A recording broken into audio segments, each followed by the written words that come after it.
Assalamualaikum warahmatullahi wabarakatuh. Bismillahirrahmanirrahim. Alhamdulillahi rabbil alamin. Wassalatu wassalam ala rasulillah wa ala alihi wa ashabihi ajma'in. Alhamdulillah, Nabi sallallahu alaihi wasallam bersabda an Abi Hurairah qala Rasulullah sallallahu alaihi wasallam, ma yazalul bala'u bil mu'min wal mu'minati fi nafsihi wa waladihi wa malihi hatta yalqallah wa ma alaihi khati'ah. Hadis yang hasan lagi sahih. Terima kasih kepada tuan pengurusi majlis yang saya hormati, seluruh ahli-ahli jawatan kuasa, pegawai-pegawai masjid, mudah-mudahan dirahmati, diberkati oleh Allah, muslimin dan muslimat. Mudah-mudahan dirahmati, diberikan kebaikan, diampunkan dosa-dosa kita dan dinaikkan darjat kita. Tuan-tuan yang saya hormati, hidup kita ni penuh dengan penyesalan. Sehinggalah kematian kita pun menyesal juga. Sehinggalah orang yang mati baik pun menyesal, yang mati dalam keadaan tak baik pun menyesal. Lagu mana kira tu Ustaz, hak mati baik pun menyesal, hak mati tak baik pun menyesal. Sebab itu hari kiamat ini dipanggil sebagai hari penyesalan. Hari kiamat bukan satu nama aja, bukan yaumul qiyamah, bukan yaumul akhirah saja, macam-macam tuan-tuan. Yaumul jaza, hari pembalasan, hari penyesalan. Yang istimewanya kita ni, sebelum kita hijrah ke alam akhirat tu, Allah dah habaq pada kita siap-siap dah, awal-awal dah, Nabi dah habaq dah, bahawa orang yang mati baik pun menyesal, orang yang mati jahat pun menyesal. Lalu sahabat Nabi bertanya, macam mana yang kata mati baik pun menyesal ni? Sebab bila dia mati dalam keadaan baik, tempat dia pun baik. Dia kata, kalaulah macam ni punya nikmat dapat, kalaulah aku tahu macam ni punya nikmat, waktu aku hidup dalam dunia dulu, aku buat ibadah lagi banyak, aku tambah ibadat aku, mesti lagi nikmat yang aku dapat. Silap betul aku tak tambah ibadat hari tu. Menyesal dia sebab tak buat ibadat banyak-banyak dalam dunia ni. Yang buat ibadat macam tu pun, masuk nikmat tu pun masih menyesal lagi. Kalau aku tahulah macam ni punya nikmat waktu aku hidup dulu, lepas sembahyang tu duduk, Ustaz aku berzikir, sayang teh, pas salam tu belah tu cari aku tu. Tak pernah faham, tak faham tu dah. Kalaulah aku tahu seronoknya macam ni, lepas aku sembahyang tu aku zikir Ustaz dengan Tok Imam, aku tak bangun Ustaz, silap tu aku ikut orang lain. Depa kata kalau berzikir dengan Tok Imam lepas sembahyang bid'ah, masuk neraka, silap tu. Kalaulah aku tahu macam ni lah punya nikmatnya, tiap-tiap hari aku baca Quran tak miss. Sayang tu, dah lah hari lain tak baca. Hari itu ada juga baca Yasin malam Jumaat. Mari pok-pok tu kata tak ada amalan baca Yasin, aku pun tinggal. Silap betul lah. Kalaulah aku terus baca Quran, banyak lagi nikmat aku dapat. Yang baik pun menyesal. Agak-agak yang jahat lagu nah. Yang jahat bertambah-tambahlah menyesal, kata Nabi. Menyesal sebab apa? Kalaulah aku tahu buruknya azab yang menimpa aku, nescaya aku tinggal segala kejahatan di dunia. Sayang, sampai ketua aku masih berzina lagi. Sampai aku tua aku masih duk tikam nombor lagi. Sampai diberikan umur yang panjang aku masih duk ngumpat lagi. Sampai kesudah aku tak sembahyang, kalaulah aku tahu teruknya azab, nescaya aku tinggalkan segala maksiat ketika hidup dalam dunia. Jadi tuan-tuan, sebelum kita hijrah ke alam barzakh, sebelum kita hijrah ke alam akhirat, kita sekarang diberikan tempoh, kesempatan, masa, ruang, tenaga untuk kita kumpulkan sebanyak-banyaknya amalan sekarang. Jom, jangan jadi menyesal di hari kiamat. Allah Ta'ala bagi masa untuk kita ibadah, rebut. Besok dah mati, nak sedekah tak ada dah. Kita tengok baru ni semalam kan kemarin ke ustaz tengah duduk kuliah subuh. Mai sakit-sakit dada, Allah ambil nyawa dia. Tak apa mati tengah duduk kuliah dalam masjid pula tu. Dalam majlis ilmu pula. Taman-taman syurga pula, mati pula tengah duduk mengajar orang. Kita pula tengah mati tengah karaoke. Kena current mikrofon. Shot lagu mana tau. Mati tu kan. Nak jawab apa entah. Baik, tuan-tuan yang saya hormati. Bila sebut sahaja di dalam dunia ni, setiap satu perubahan hijrah daripada satu alam ke satu alam hijrah, alam yang kita tinggalkan hijrah tu lebih senang daripada alam yang kita pindah. Alam roh kita hijrah kepada alam rahim. Duduk di alam roh lagi senang daripada alam rahim. Sebab alam rahim ni kadang-kadang ada yang mengandung di luar rahim. Alam rahim kadang-kadang mengandung tak cukup bulan.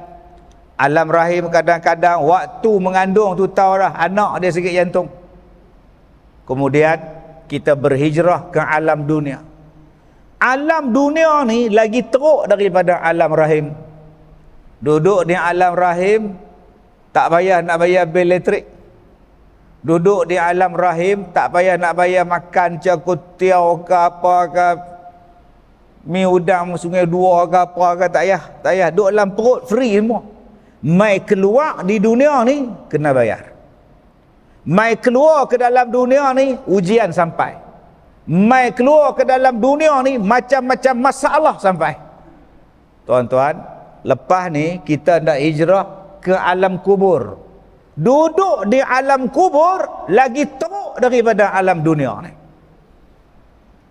Jangan tuan-tuan kata pula tak apalah nanti dalam kubur boleh rehat. Tak ada no rehat tuan-tuan. Yang rehat kok mati baik, ni kok hak mati tak buat nak baik ni. Duduk di alam akhirat, alam kiamat lagi dahsyat daripada alam kubur. Jadi kita telah melalui alam roh, kita telah melalui alam rahim, dan sekarang kita sedang berada di alam dunia. Selepas ni kita akan berhijrah ke suatu lagi alam. Nama dia ialah alam kubur. Nama dia alam barzakh. Jadi sementara kita hidup dalam dunia ni tuan-tuan, insya-Allah kita kena faham dunia tu adalah tempat ujian. Dunia adalah tempat balak. Dunia adalah tempat untuk berbuat ibadah. Dunia adalah tempat yang penuh dengan pancarabah. Maka kita kena ada kekuatan untuk menghadapi dunia ini sebelum kita berhijrah ke alam yang kekal abadi. Baik, dalam satu hadis Nabi sallallahu alaihi wasallam an Anas qala Rasulullah sallallahu alaihi wasallam, "Idza arada Allah bi 'abdihi al-khaira ajjala lahu al-'uqubati fid dunya." Daripada Anas bin Malik radhiyallahu an. Namanya Anas, daripada sahabat Nabi sallallahu alaihi wasallam, namanya Anas bin Malik radhiyallahu an, katanya, telah bersabda Nabi sallallahu alaihi wasallam, apabila dikehendaki Allah Ta'ala dengan hambanya akan kebajikan, disegerakan baginya dera di dalam dunia. Hadis yang kita baca ni tuan-tuan merupakan satu hadis yang hasan lagi gharib daripada Nabi sallallahu alaihi wasallam. Kata Nabi apa? Idza aradallahu bi 'abdihi al-khaira ajjala lahul 'uqubah fid dunya. Kalau seseorang tu Allah Ta'ala nak bagi dia jadi baik, Allah cepatkan balasan, Allah cepatkan dera waktu dia hidup di dunia dia dapatlah. Itu tanda-tanda Allah Ta'ala nak bagi dia baik. Tuan-tuan yang saya muliakan, saya selalu jumpa dengan banduan. Saya selalu buat program dengan penjara. Macam-macam jenis penjara dah saya masuk. Dulu kalau tempat dadah kita panggil serenti. Kemudian tukar jadi KNK. Yang tak tukar nama lagi penjara. Dulu ada kem, nama dia kem tahanan. Kem tahanan di Kemunting tu. Berapa kali saya masuk tuan. Saya tengok orang-orang yang ditahan di bawah ISA. Ada yang baju purple, ada yang baju oren, ada yang baju putih, ada yang baju hijau. Saya duduk di atas pentas tu, saya tengok mereka duduk bernasyid. Duduk bernasyid. Mereka tak karaoke, mereka tak rock, nasyid. Saya tanya dekat bos dia, sedap suara mereka ni tuan? Oh sedap. Ustaz tahu tak yang belah kanan tu? Ya. Dia tu pakar bom. Oh pakar bom. Pakar bom nyanyi nasyid. Yang sebelah dia tu ustaz, dia tu pakar apa nama, kad kredit. Orang panggil apa? Kelun kad. Kad tuan-tuan, kad kredit tuan-tuan, kad bank, debit, kredit apa bala, dia kelun pakar. Kita sumbat dalam ni ustaz, duduk diam-diam. Masya Allah. Ada satu orang tu dia tunjuk ustaz yang tu bom motor atas siling rumah. Bila polis pergi serbu, atas bumbung siling tu mortar hak tembak orang pergi meletup. Itu nama dia ISA. Dia bukan tahanan politiknya. Dia tahanan keselamatan. Kalau tak ditahan puak-puak ni ustaz tengah ceramah dia bom. Oh, baru saya faham ISA tu apa. Bila tak ada lah ISA, tutup lah, habis dah orang bantah. Tidak, dia tangkap semua hak pakar-pakar ni hak duk tipu orang. Tu sekali saya pergi. Lepas tu saya pergi lagi sekali tuan-tuan. Saya tengok pula satu banduan ni duk jemur nasi kat saya, jemur ayam kat saya, duk sapu sampah semua. Saya kata kat bos dia, yang ni jinak lah. Oh ini sudah jinak. Tuan-tuan tak ingat tu dialog cerita apa? Pendekar berjalan lapuk ni. Yang ni nak keluar dah ustaz. Dia nak keluar dah. Itu satu kem tahanan saya pergi. Ada satu lagi penjara yang saya pergi. Macam tu juga warna dia. Lagi ramai. Kem tahanan tak ramai tuan. Yang lagi ramai ni penjara betul. Pakak berselerak berjalan ni. Hak ni warna lain, yang ni baju warna lain, yang ni warna lain. Yang ni ustaz baru masuk. Oh, baru masuk. Yang ni, yang ni nak keluar lah. Roti yang ustaz makan ni, kita punya pelatih, dia pun panggil pelatih. Pelatih kita yang masak. Oh, roti ni dia pun masak. Patut saya lalu tadi bau roti dalam penjara ada kelang roti. Ni yang ni pula ni cantik pakai kepiah semua ni. Yang ni pengajian pondok dalam penjara. Dia tanya sekolah ustaz, sekolah pondok kan? Ya. Berapa kitab sehari? 11 sampai 14 kitab sehari kami baca. Daripada subuh sampai maghrib. Dia kata lebih kurang. Di sini ada pengajian pondok. Yang depan tu yang pakai serban tu kepala dia dah 10 tahun dah pondok. Tuan-tuan bayangkan 10 tahun duduk dalam penjara belajar kitab. Siang malam pagi petang duk tadah kitab hafal Quran. Agak-agak berapa kitab dah habis dah kalau 10 tahun. Tuan-tuan yang tak duduk penjara ni berapa kitab habis tahun. Jadi kalau rasa nak banyak habis kitab, masuk penjara. Keluar-keluar tu alim. Ada tuan-tuan yang hafiz dalam penjara. Ini saya cerita betul tuan. Bila saya duduk dalam penjara, surau mereka kecil sikit daripada penjara kita ni. Daripada masjid kita ni. Surau dalam penjara tu kecil sikit daripada masjid kita ni. Boleh muat sampai separuh ni, boleh muat dalam 200, 300. Satu penjara ada 950 orang. Bila saya ceramah tu, yang di luar ni pakai duduk menjerit. Sel-sel tu pakai duduk menjerit. Ustaz Kazim. Assalamualaikum Ustaz. Ustaz. Ustaz. Nak masuk Ustaz? Saya kata tuan, kenapa mereka tak masuk? Penuh Ustaz biar mereka dengar lah. Nak mereka kenal saya no? Awak tak kenal pula. Kami duduk pasang CD Ustaz, YouTube Ustaz kan? Sebelum masuk waktu, dengar ceramah dah. Bila saya lalu pakai duk jerit, Ustaz, pagi dah masuk. Oi Ustaz, Ustaz, nak dengar tak Ustaz? Hak dalam ni satu hak, ni hak di luar tu. Saya kata pada banduan, tuan-tuan ingat, Allah ni tak kenal ke tuan-tuan? Tuan-tuan ingat Allah ni tak peduli kepada tuan-tuan? Yang Allah letak tuan-tuan dalam penjara ni, sebab saya apa? Sebab Allah tak bagi tuan-tuan duduk campur hak bukan-bukan di luar. Dengan sebab tuan-tuan duduk dalam ni, tuan-tuan tak campur dengan apa-apa. Kau suka apa dah? Aku dah duduk di dalam.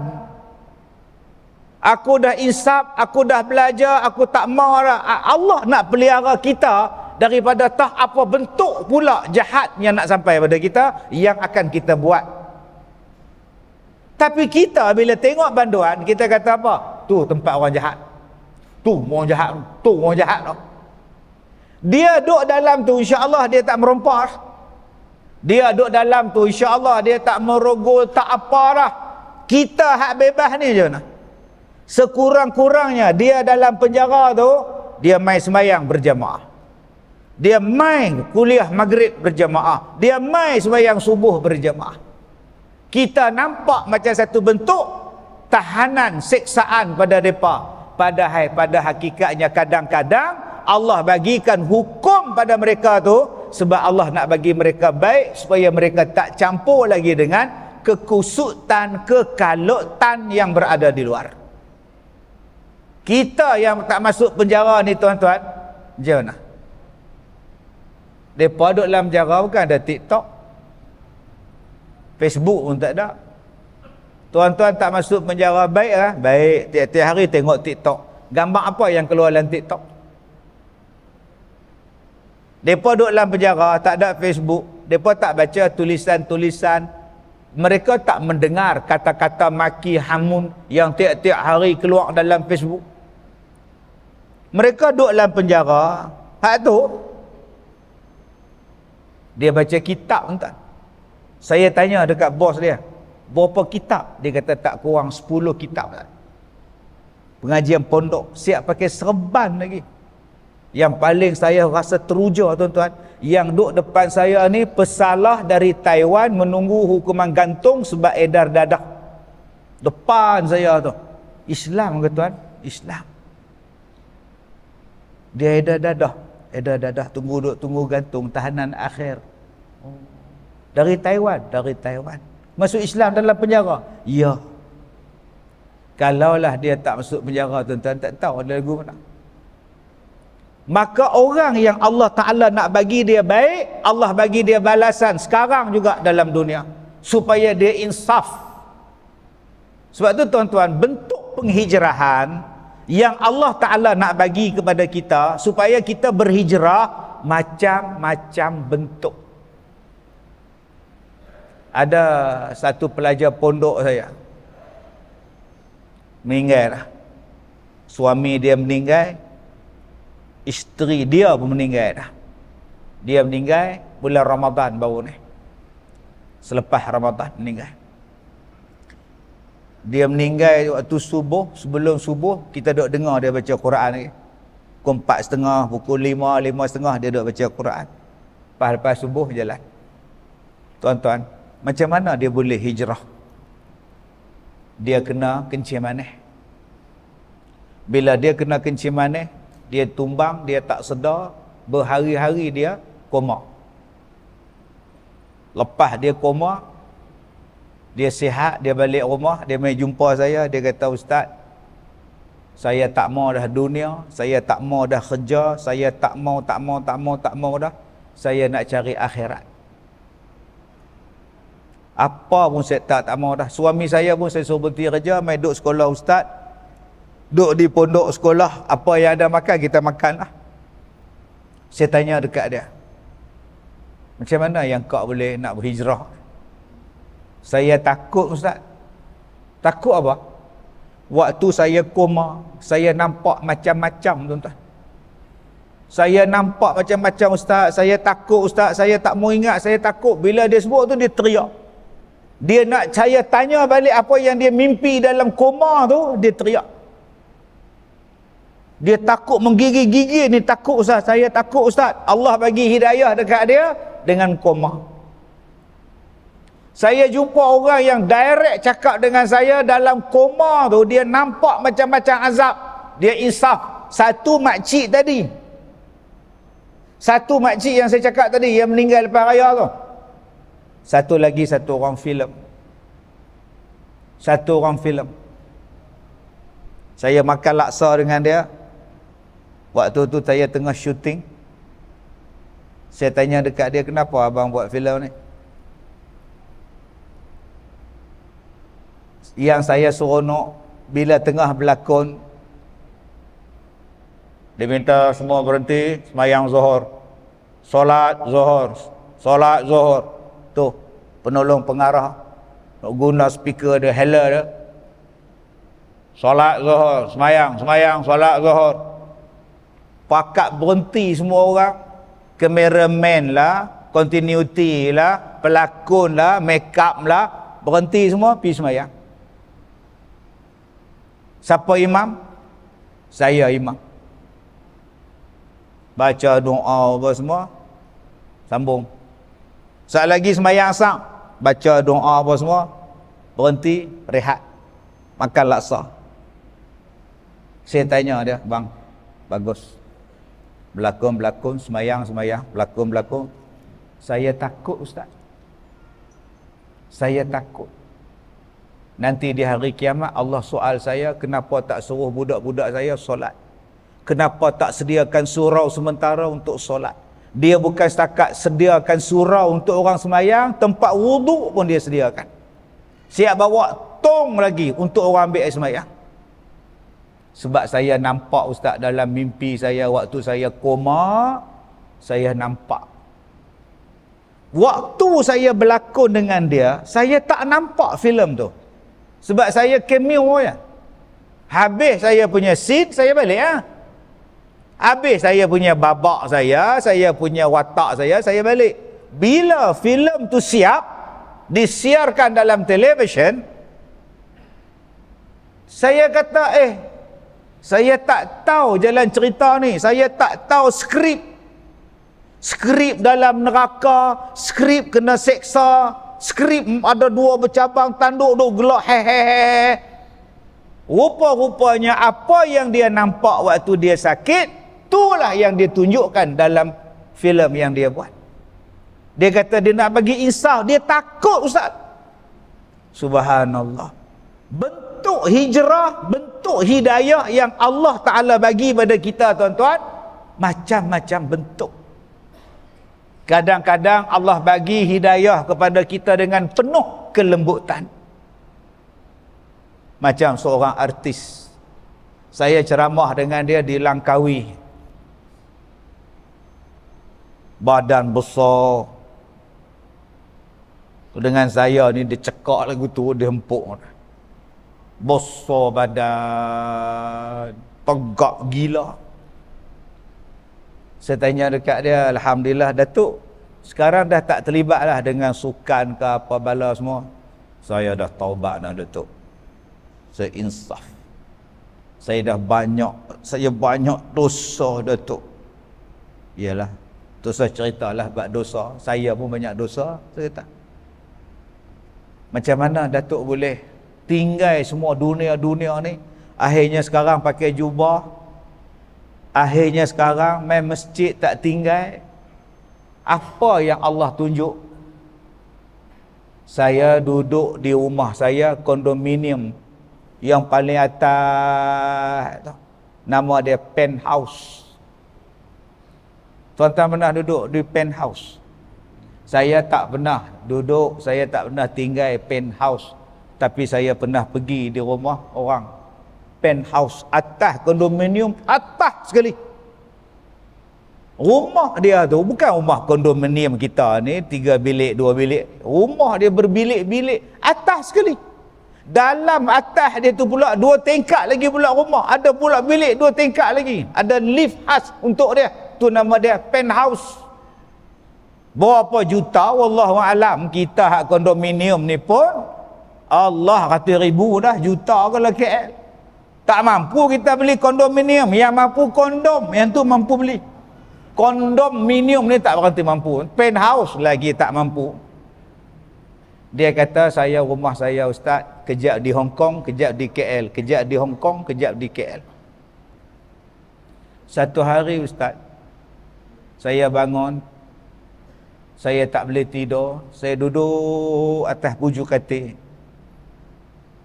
Saya dengar orang azan daripada masjid dekat kondominium saya. Subuh. Allahu Akbar, Allahu Akbar. Waktu tu ustaz saya dengar tu, Allah, saya kata aku ni dah lama tak sembahyang subuh. Aku dah lama tak ibadat pada Allah. Dia kata ustaz, saya meraung ustaz. Saya tengok masjid, menara-menara apa semua nampak daripada kondominium saya ustaz. Aku tak pernah pijak masjid. Sejak tu ustaz, saya tak mau dah terlibat dengan dunia-dunia sukan, aurat apa semua ni, hiburan, tak mau dah. Dengan suara azan tu boleh masuk. Allah Ta'ala bagi hidayah dengan penuh kelembutan untuk dia. Tak payah sakit, tak payah apa, dengan suara azan subuh meresap masuk dalam jiwa. Hijrah dia. Sampailah dia kena serangan jantung. Lagi-lagi dia insaf, tuan-tuan. Jadi Allah Ta'ala dia nak bagi kita hijrah, tuan-tuan.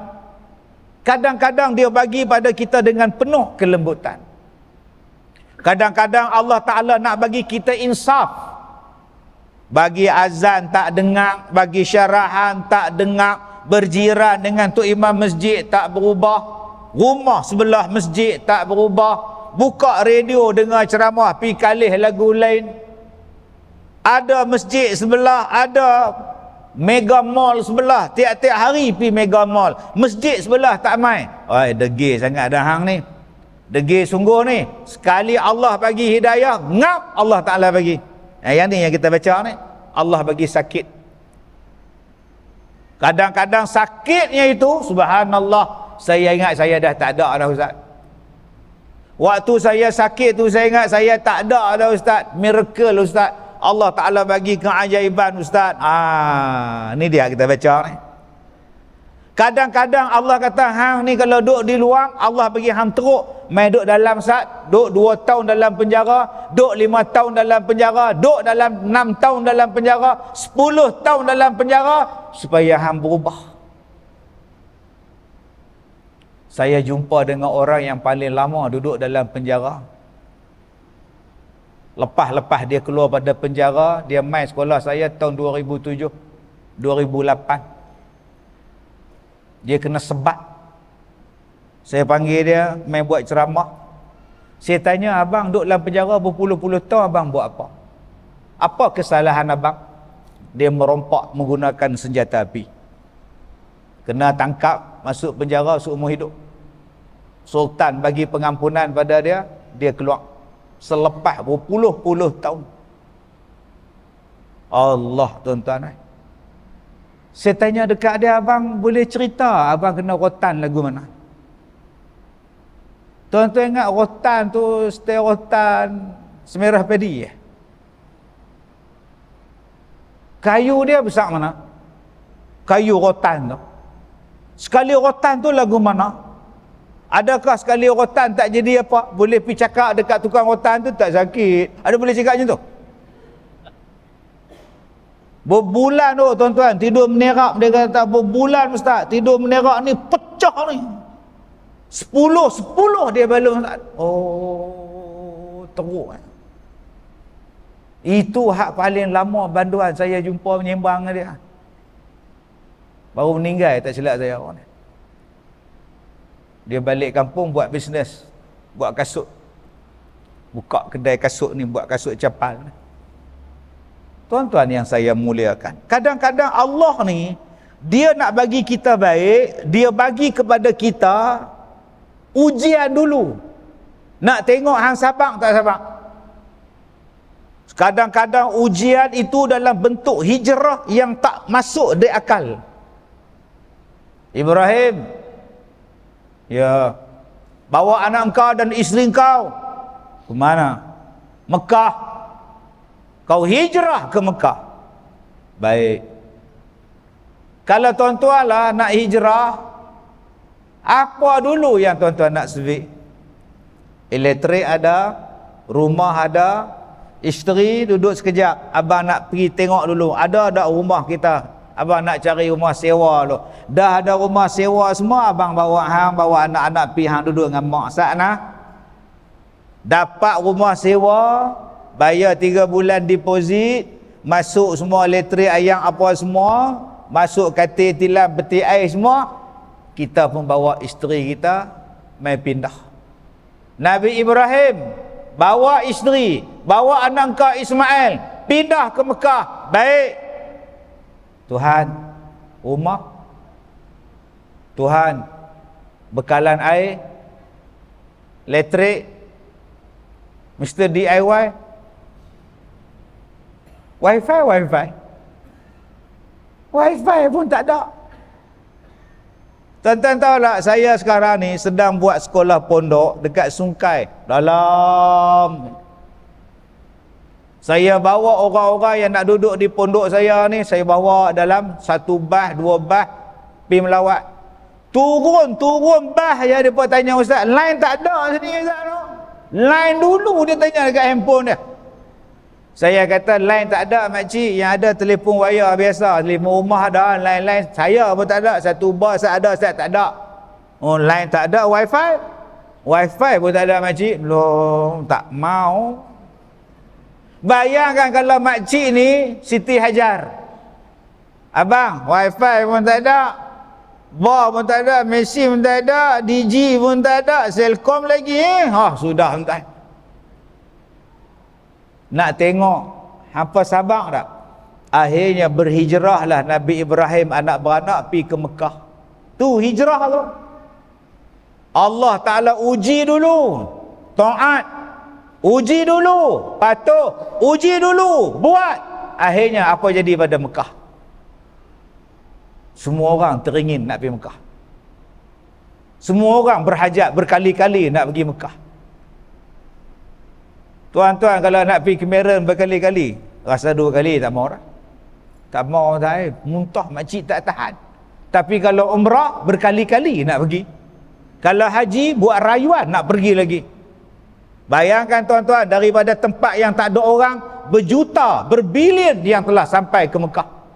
Daripada tak ada ibadat, ada tawaf, ada umrah, ada sa'i, ada wukuf, adanya melontar, adanya duduk di situ. Sampailah di Malaysia ni, walaupun tak duduk di Mekah, adanya ibadah korban. Akibat daripada berhijrah, patuh kepada perintah Allah, apa jadi? Akhirnya jadi tempat ibadah dan termasuk di dalam amalan-amalan beribadah. Tu hijrah Hajar, Ismail dan Nabi Ibrahim.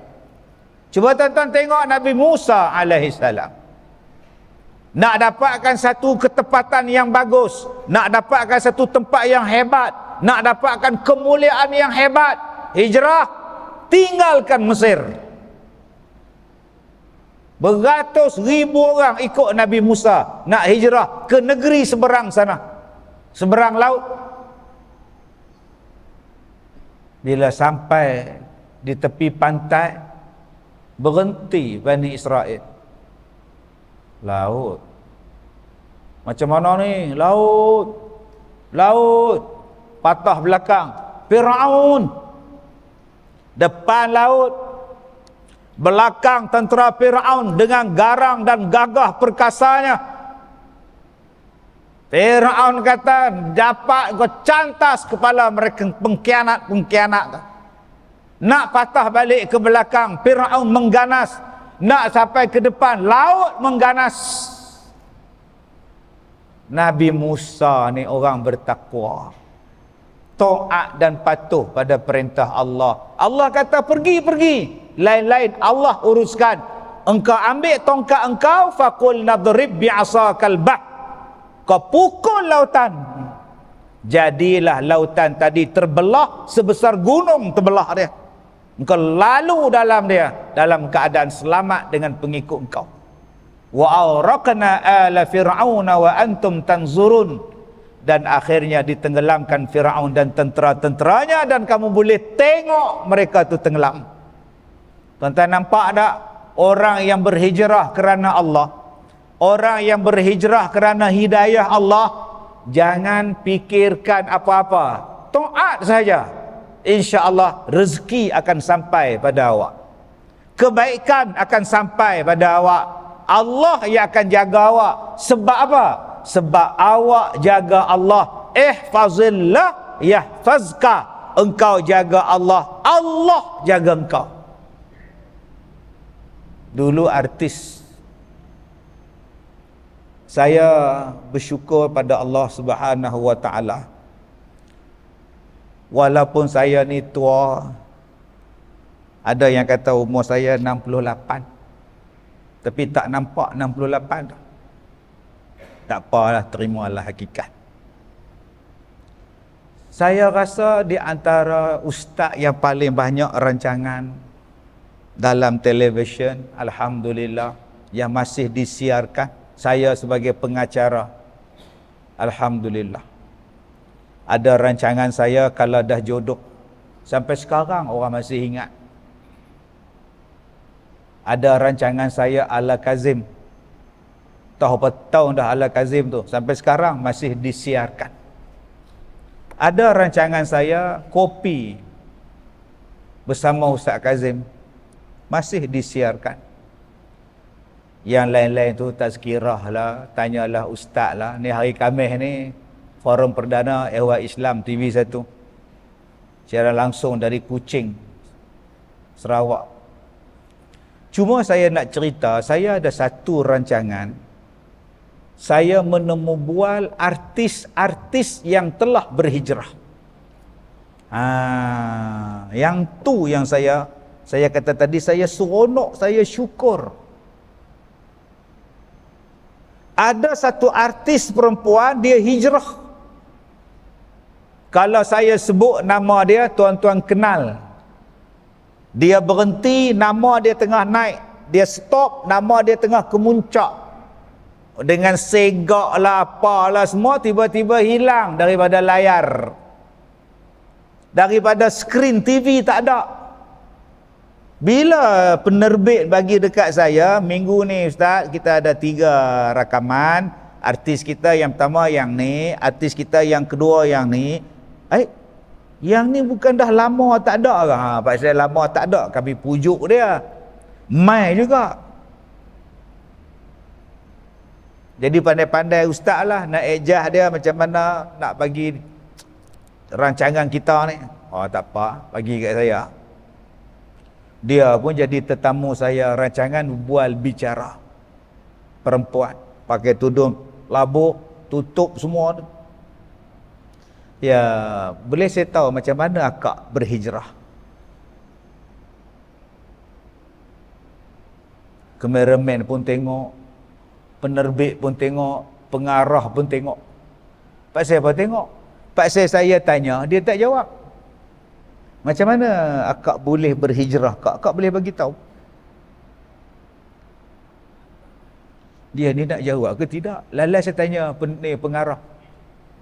Cut. Ya. Turun, boleh jawab tak? Rupanya dia menangis. Dia sebab. Dia tak boleh nak cerita. Last kali ustaz, boleh tak ustaz jangan tanya sejarah silam saya?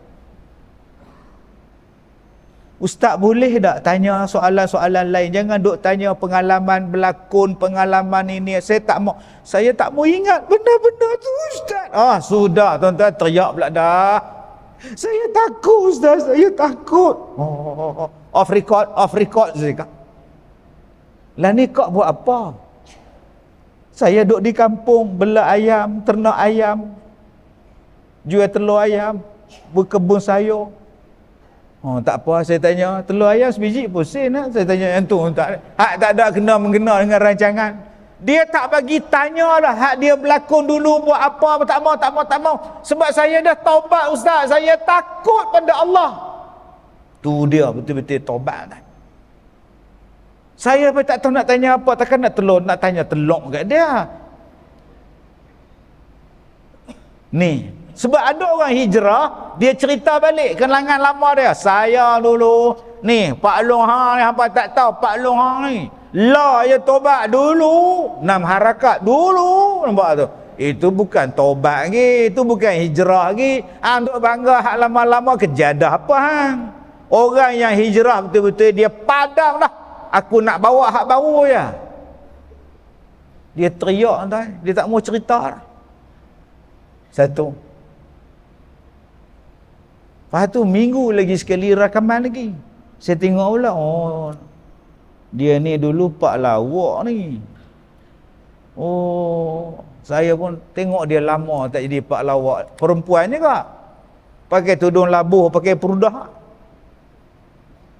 Bila duk temu ramah ni, sekarang sekarang berniaga, saya dengar berniaga ya. Saya berniaga ustaz. Langsung tak mau tengok saya pula. Kamera pun dia tak mau tengok, dia tunduk je ustaz. Ya kalau boleh tengok kamera. Tak nak ustaz, tak nak. Oh sudah tuan-tuan. Dia tak mau tengok pula. Lah ni buat bisnes apa akak?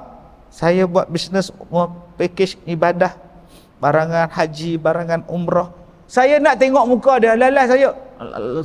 Laku dah berniaga sekarang ni. Sampai macam tu tuan-tuan. Ni cerita betul ni. Dia hijrah sungguh tuan-tuan ni. Sebab ada orang yang kata dia hijrah tapi baju ketat.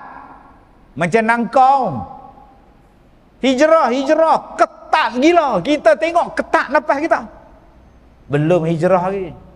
Hak dua orang ni saya kata insya-Allah mudah-mudahan istiqamah lah depa dengan hijrah. Adakah mereka ni bila tak berlakon mereka papa ke dana, tak makan? Tak.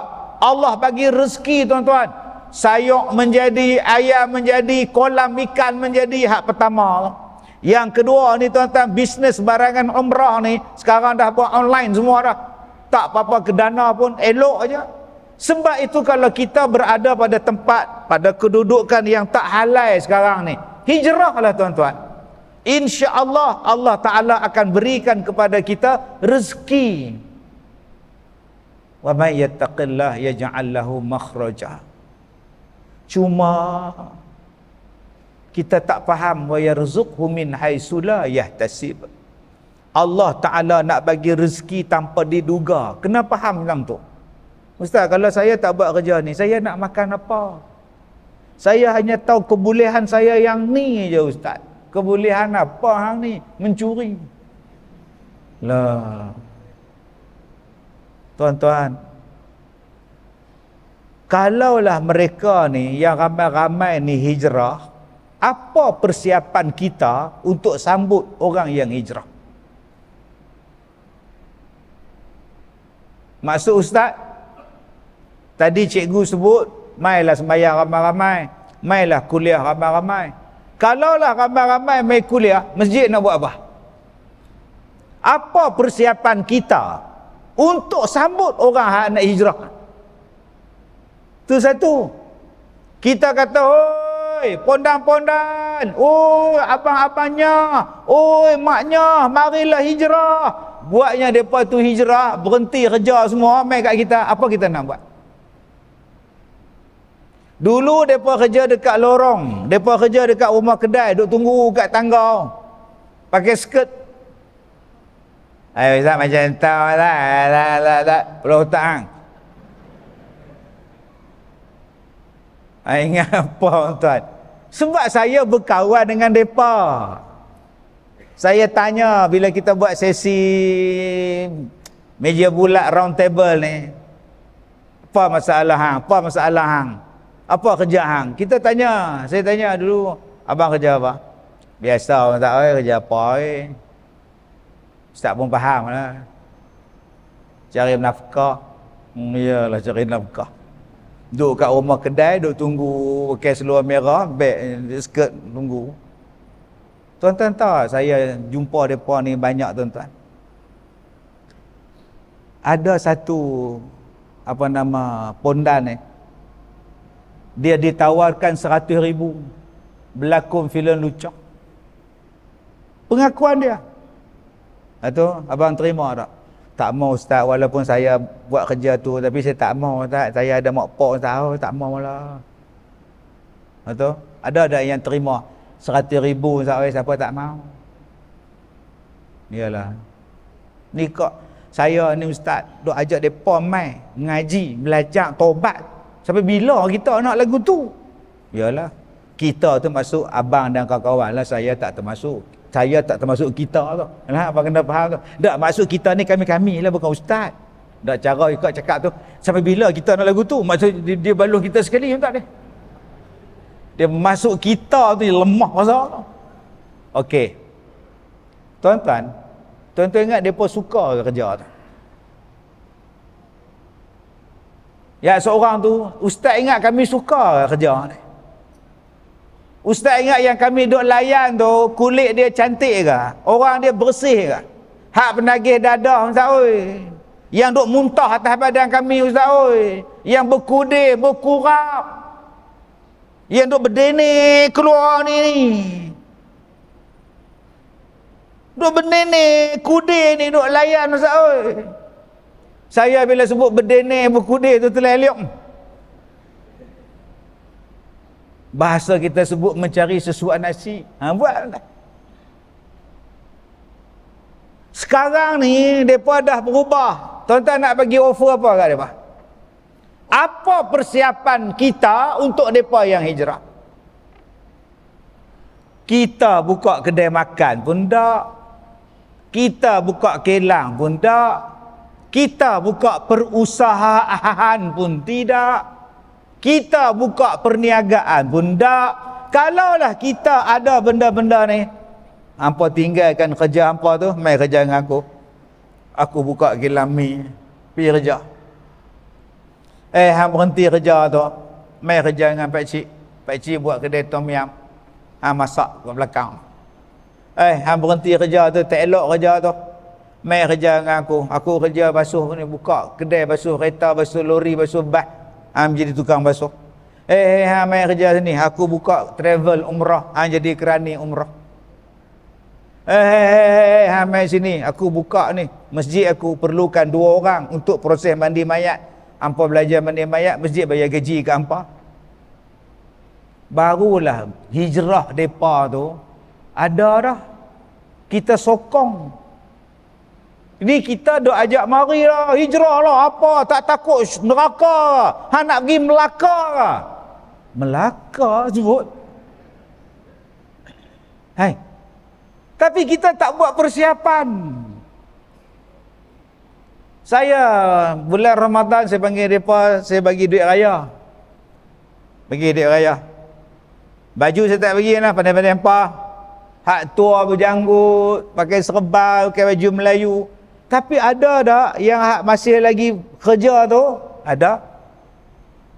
Rambut lembut, kulit halus, main beratok sekali. Duk tunggu turn ambil duit. Saya pun bagi duit, dia nak salam. Nak sambut tak sambut, nak sambut tak sambut, ni batal wuduk aku mbak ni. Batal wuduk pun dia jantan, entah tu. Tapi ya Allah, kalah orang perempuan. Saya tanya bila abang nak hijrah ni? Ustaz doakan saya dapat hijrah. Okey.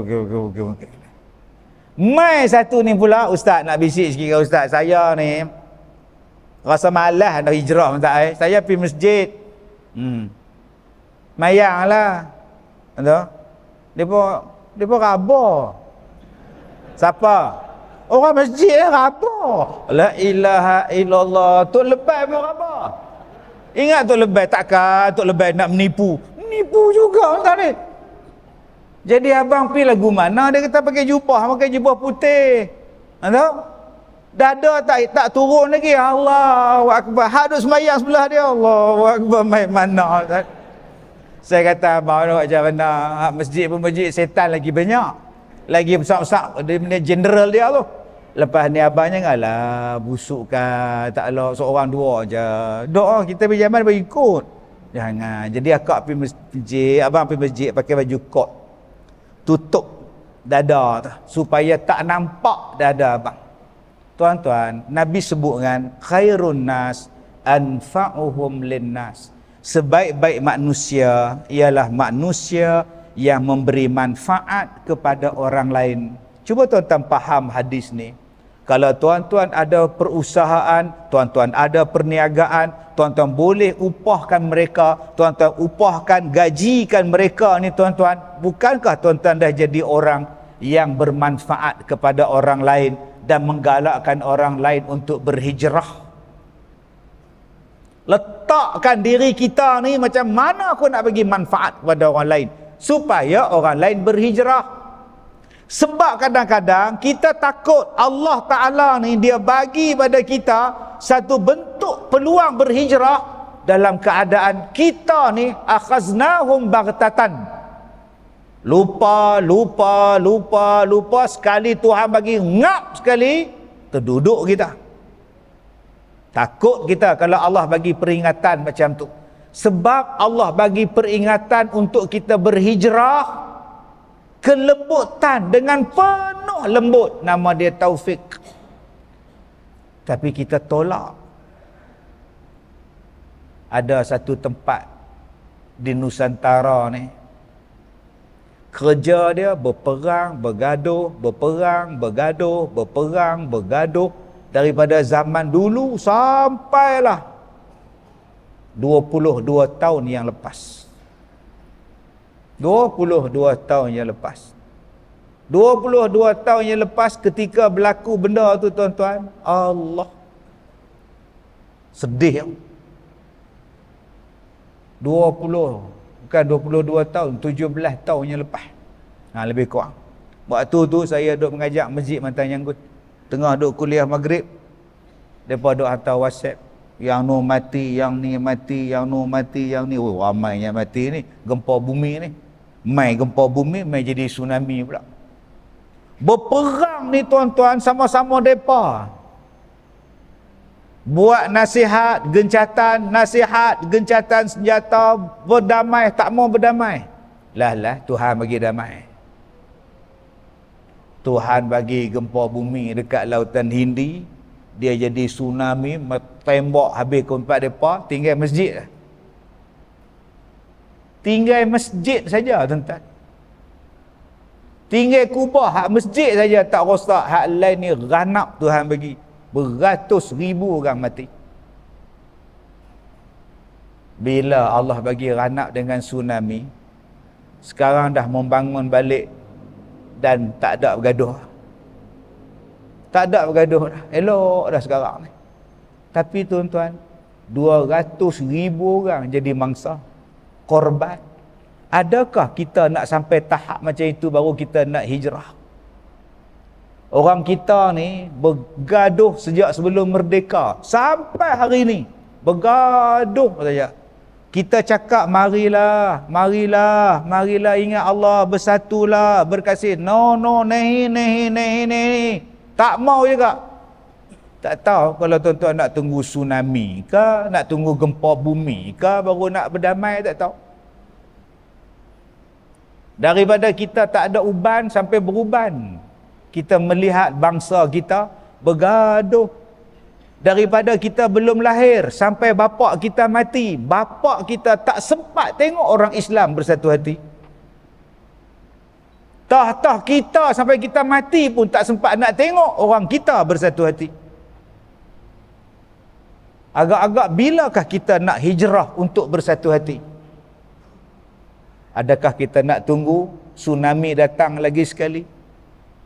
Yang tinggal hanyalah masjid yang tak roboh, yang boleh bawa kapal naik atas bumbung rumah orang?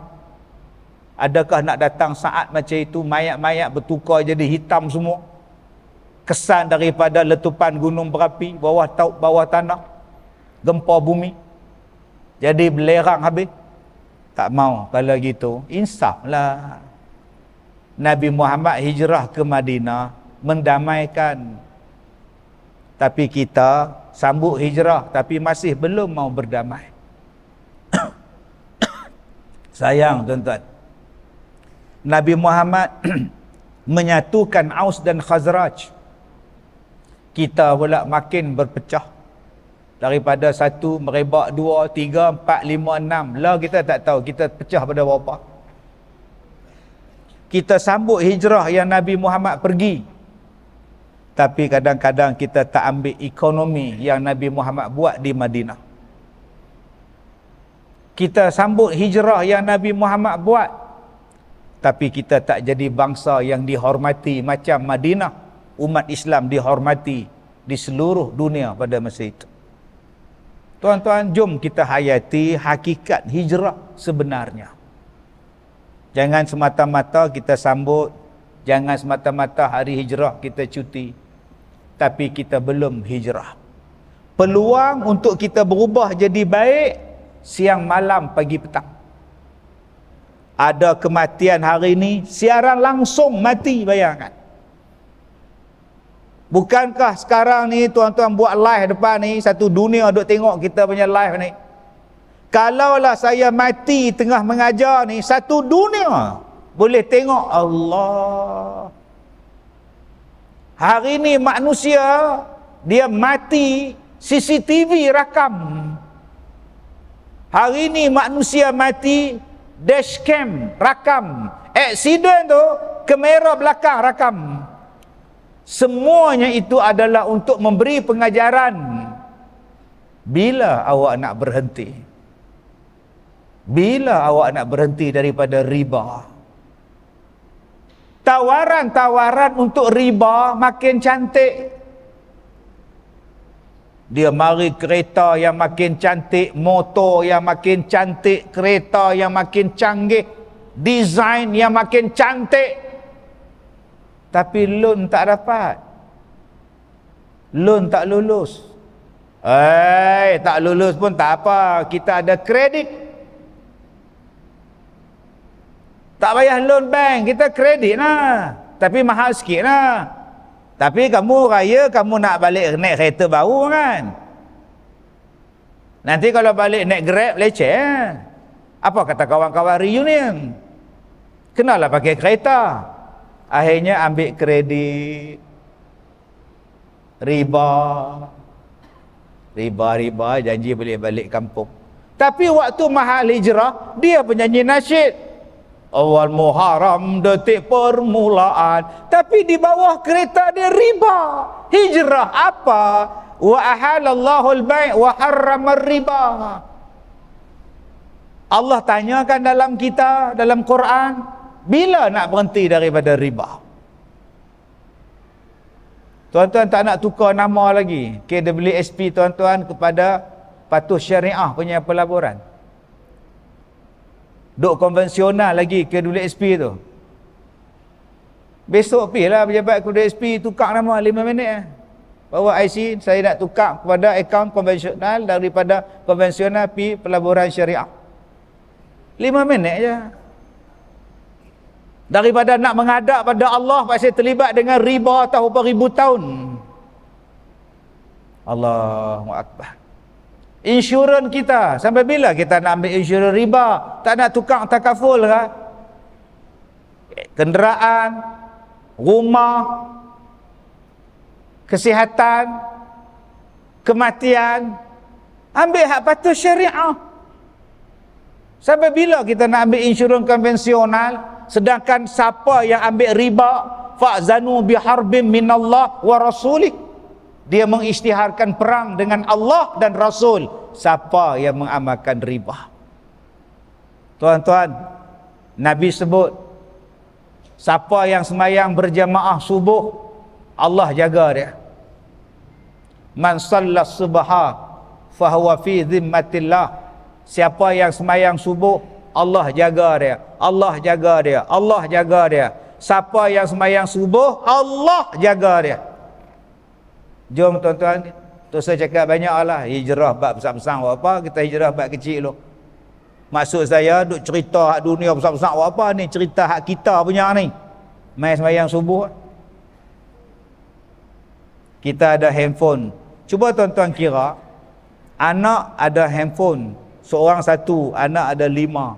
Bapa ada 2, mak ada 2. Duk ada 9 handphone dalam rumah. Kalaulah 9 handphone dalam rumah tu, masing-masing set, pukul 5.30 bangun, agak-agak meletup nak bunyi rumah tu. Alarm duk bunyi. Hak bilik kakak bunyi, bilik abang bunyi. Santai-santai lah sayangku. Bilik ni pula tet tet tet tet tet tet tet tet tet tet tet. Kalau tak jaga kita tak tahu. Ni rumah sunyi sepi, gelap gelita. Maknanya hang tak set untuk hang sembahyang subuh pagi besok. Tak ada dalam minda ni. Besok nak sembahyang subuh. Kita ubah. Mai sembahyang subuh macam ni. Seperti mana yang berlaku di Pahang tu. Saya kuliah maghrib. Saya tengok, ya Allah, ramainya kuliah maghrib. Pengurusi dia kata, Ustaz, subuh pun macam ini lah. Macam mana? Subuh pun macam ini lah. Biar betul Tuan Haji. 15 saf tak kurang subuh. Saya pula habis ceramah, saya pergi Kuantan. Esok pagi di Kuantan. Satu hari saya ceramah di tempat dia. Saya duduk hotel dekat dengan masjid mereka dalam bandar. Saya kata kat driver saya, besok kita sembahyang subuh masjid kita bulan lepas. Saya nak merasa macam mana 15 sah. Saya pi duduk dalam kereta. Saya pergi masuk awal, dia pun tolak jadi imam lah. Kita tak mau jadi imam, kita nak jadi makmum. Kita nak dengar imam. Saya tengok tu dia motor ni tuan-tuan, naik motor subuh, ramainya orang. Macam hak ceramah maghrib saya, macam tu subuh depa. Allahu Akbar. Masjid dia sambut orang yang nak hijrah. Itu yang saya tanya tadi. Kalaulah ramai-ramai main masjid pasal hijrah, apa yang masjid sambut? Masjid kita dah sambut lama dah. Kipas helikopter 2. Aircon saja 16. Kapet, kemas, tandas, tambah lagi. Parking je tak ada. Mana faham? Tak faham sudah. Pengajian tiap-tiap malam. Itu persiapan tu. Cukup ke Ustaz? Belum. Kita belum ada tempat membuang tatu. Tuan-tuan tahu lah, anak-anak kita Melayu sekarang ramai yang pasang tatu. Dan yang paling merisaukan anak perempuan, anak dara pakai tatu. Saya jumpa macam-macam tuan-tuan. Yang mak dia bawa mai, selok belakang anak dia. Ustaz tengok anak saya, tak mau tengok aurat. Tak. Kak cerita pun saya boleh faham dah. Tak Ustaz tengok, tak mau. Tak mau. Anak dara dia. Tutup. Hang buat tattoo di mana? Petaling Jaya. Siapa punya? Jaya Nur Alif. Masa buat tu habis fikir dah. Dah. Pasal apa buat? Kawan buat. Lepas buat, tiap-tiap malam mimpi rimau, tiap-tiap malam mimpi naga. Tiap-tiap malam mimpi rimau, tiap-tiap malam mimpi naga. Cerita dekat mak, tak boleh tidur malam. Naga mimpi, naga rimau. Mimpi naga, mimpi rimau. Berubah tak tahu. Lah sekali anak dia mengaku, mak, belakang saya ni ada rimau, belakang saya ni ada naga.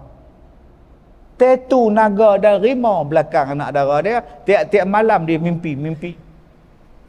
Itu kak jumpa saya untuk apa? Ustaz tolonglah ubatkan dia supaya dia boleh tidur malam tak mimpi rimau ni. Badan kering dah tak tidur Ustaz. Yang kedua Ustaz, macam mana nak buang ni tatu dia ni? Susah apa saya kata. Ambil striker, panas-panas, pekuk, keluar gambar-gambar. Mampulah Ustaz weh. Dah saja melawak. Sediakan tempat buang tatu. Tuan-tuan tengok besok orang Melayu mai. Ada satu hamba Allah, dia penuh badan ni tattoo. Ustaz, saya nak ikut ustaz pergi umrah. Boleh ha? Isteri ikut tak? Isteri tak ikut, saya seorang. Tapi ada masalah tak? Masalah apa? Dia buka butang baju, dia tayang. Oh, abang Samsing ke? Ni gangster ni. Penuh ni. Ustaz, saya boleh pergi umrah tak? Saya nak pergi umrah tak? Sepenuh belakang ni tuan-tuan ni. Bukan setakat gambar ular seekor je. Setakat ular seekor tu apa ada, kasi sengat sama lu. Biasa tuan-tuan. Ini dua belah sengat ni. Saya kata jom kita pergi. Saya bawa dia pergi umrah tuan-tuan. Dia pakai ke ihram tu, orang duk tengok tattoo penuh ni. Samsing mana ni? Tu. Di mana tempat orang nak buang tattoo kalau dia berhijrah? Di mana tempat orang nak buat kelas, nak belajar semayang? Nak belajar semayang, nak belajar balik mandi wajib, masjid kena ada dah. Kelas fardu ain percuma, anytime mailah mengaji. Tak bayar yuran, tak bayar apa, mailah. Nak kelas single ke, nak kelas anak beranak ke, nak kelas berkumpulan ke, kami akan bagi mengajak. Ni dewan kami ni kelas pengajian. Mana dia tempat untuk kaunseling? Ustaz, saya nak bunuh diri. Macam mana? Saya nak bunuh diri. Ustaz tahu saya nak bunuh diri. Bila tu? Saya tanya dia, bila cadangan nak bunuh tu? Ustaz ni gila ke? Taklah. Akak yang gila, akak nak bunuh diri. Saya tak gila. Dah ustaz tanya bila nak bunuh diri? Ustaz tanya. Sebab saya nak buat FB live. Saya pun nak cari konten. Bukan senang konten bunuh diri live. Ustaz, saya tak main-main. Akak ingat saya main-main ke? Akak cerita bila cadang nak bunuh diri, di mana tempat, jam berapa, saya nak hantar kru. Tali dah ada kak? Tali. Akak nak gantung ke macam mana ke? Sebab saya belajar, orang yang bunuh diri, dia takkan cerita dia nak bunuh diri. Tapi dia nak ambil perhatian. Dia nak ambil perhatian. Dia sunyi. Dia lonely. Murung. Kemurungan. Jom tuan-tuan. Setengah masjid, dia kunci 24 jam. Dia hanya buka waktu sembahyang. Bila ada orang tempat nak mengadu pada Allah? Tuan-tuan, kita duduk di sini jam 24 jam. Nasib baik saya duduk di Ipoh. Ipoh mali talah sombongnya. Semalam saya nak main Penang 9 jam. Nak main sini pun jam. Allah, tuan-tuan. Tuan-tuan ingat, kita tiap-tiap hari duk berhadapan dengan jam, tak ada ni ke? Tak ada ke masalah pemikiran? Oh, aku letih. Balik rumah pula, isteri dia beletih. Jam pula dah. Anak dia pula, ayah, cikgu nak duit. Jam kepala otak lagi. Start motor, mampus pula tengah-tengah start. Jam pula dah. Nak ambil gambar pula dah. Kamera dia pun jam. Ada tak tempat yang saya nak healing, Ustaz? Tempat yang paling bagus untuk healing, masjid bang. Abang pi mengadu ke Allah dalam masjid tu. Semayang abang. Dia pun pi kunci betul pagar. Waalaikumsalam. Anjing menyalak kat dia tepi tu. Dia mau lari takut balik tuan. Jom tuan-tuan, kita jadikan masjid ni tempat untuk healing manusia. Tuan-tuan ada masalah, main masjid. InsyaAllah jawatan kuasa bantu, imam bantu, sukarelawan bantu. Tuan-tuan ada tempat untuk, tak ada tempat untuk healing, masjid tempat yang paling bagus.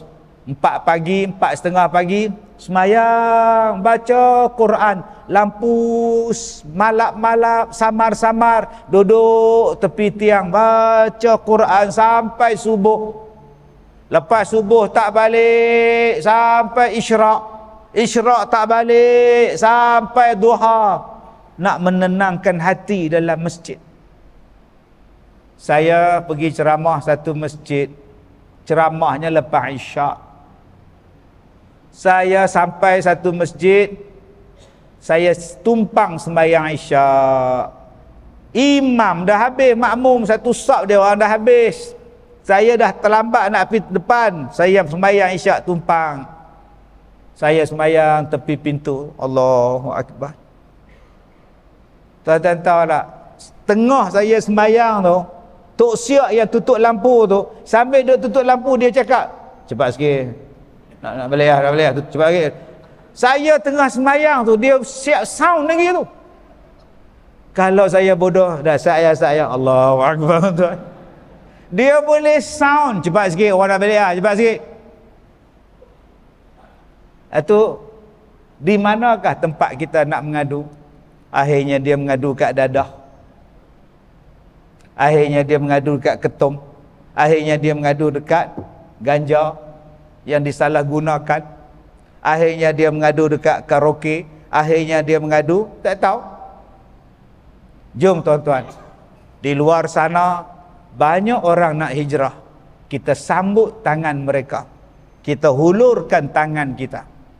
Kita ada sumber ekonomi, kita ada sumber kekuatan keuangan, kita ada tenaga kaunseling, kita ada tempat menyelesaikan masalah, dan tempat yang paling cantik untuk menyelesaikannya ialah masjid. Sebab itu masjid bukan gelanggang berpolitik. Dalam politik orang kata kat saya, Ustaz, politik dan Islam tak boleh dipisahkan. Betul, memang tak boleh dipisahkan. Tapi dia ada tempat. Puasa dengan Islam tak boleh berpisah. Tetapi dia ada tempat. Bulan Ramadan puasa wajib. Hanya jangan duk puasa wajib bulan Syawal. Haji dan Islam tak boleh berpisah. Tetapi nak buat haji ada musimnya dan ada tempatnya. Semayang dengan Islam tak boleh berpisah. Tapi semayang ada waktunya, ada waktu yang dilarang sembahyang. Zakat dengan Islam tak boleh berpisah. Ada masa boleh bayar zakat, ada masa habis time bayar zakat, habis zakat hang tak dikira zakat. Ada nisab yang dibayar, ada nisab yang tak wajib dibayar. Begitulah dengan politik. Ada masa kita berpolitik, tapi ada masa dan tempatnya. Jangan politik, kita satu. Kalau kita faham konsep tu, senang hidup tuan-tuan. Ini ustaz ni tak boleh pakai ni, dia tolak politik. Bukan. Dia tak tolak. Dia cuma cerita, ni tempat untuk kita beribadah. Politik, kau bercakap di sana, di sini. Serupalah kita sembahyang. Saya nak sembahyang. Apa sebab ustaz larang? Sembahyang sunat pukul 12 tengah hari, siapa nak sembahyang? Waktu tu dilarang sembahyang. Dah sembahyang tak boleh pisah dengan agama ustaz. Memang. Tapi ada tempatnya, ada masanya. Cubalah kita memahami. Yang paling penting daripada itu ialah berkasih sayang, berdamai, sesuai dengan semangat hijrah yang kita sambut 12, 13 dan masuk 14 dah tuan-tuan. Jadi mudah-mudahan Allah Ta'ala merahmati kita, Allah Ta'ala naikkan darjat kita dan berhijrahlah. Jangan sampai Allah turunkan balak baru kita nak hijrah. Mungkin dah terlewat, mungkin dapat hidayah. Saya minta maaf jika terkasar bahasa. Wabillahi taufiq wal hidayah. Assalamualaikum warahmatullahi wabarakatuh.